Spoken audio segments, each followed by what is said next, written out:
Los críticos de Podemos Orain Bai acusan a la presidenta del Parlamento, Ainhoa Aznárez, de denunciar a la propia Cámara Foral tras el cambio de nombre. Detonante, dicen, de la expulsión que han cursado. Que no se puede ser cómplices ni conniventes con el pesebrismo político, que precisamente lo que estamos viendo es que quienes hoy representan a Podemos lo hacen con una marca vacía que no representa el proyecto 2015. Es que estas 4 personas, algunas expulsadas y otras han abandonado voluntariamente el partido, pero se han quedado con los escaños. De color turquesa, motor gasolina y con destino Alemania. Es el primer Volkswagen T-Cross que se ha fabricado ya en la planta navarra de Volkswagen. Un hito histórico que garantiza el futuro, según la dirección.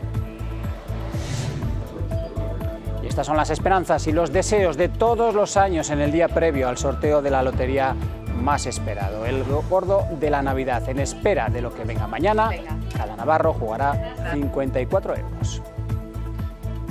La ilusión no te falta nunca. Si hay lotería, pues bienvenido. Para Navidad suelo yo coger el 23.522. Con la fecha de mi nacimiento. Siempre que acabe en 9.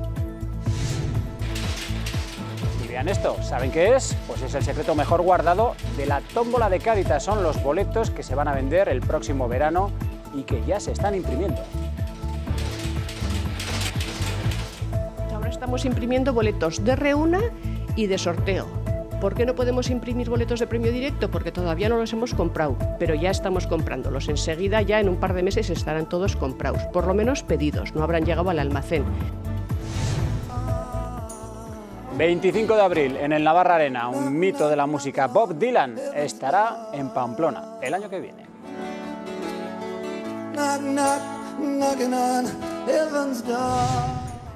Y llega un año más el recinto más esperado por las familias y los más pequeños en Navidad. A las 5 de la tarde de hoy abre sus puertas Navipark en Refena. 45 atracciones, juegos y talleres para disfrutar a lo grande.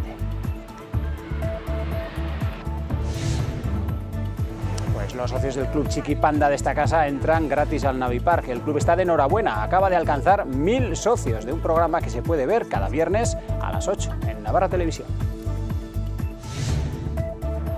Y Arrasate ha querido mandar un aviso a los osasunistas ante el choque del domingo. Que nadie espere que la situación complicada de la plantilla del Reus vaya a facilitar la victoria rojilla.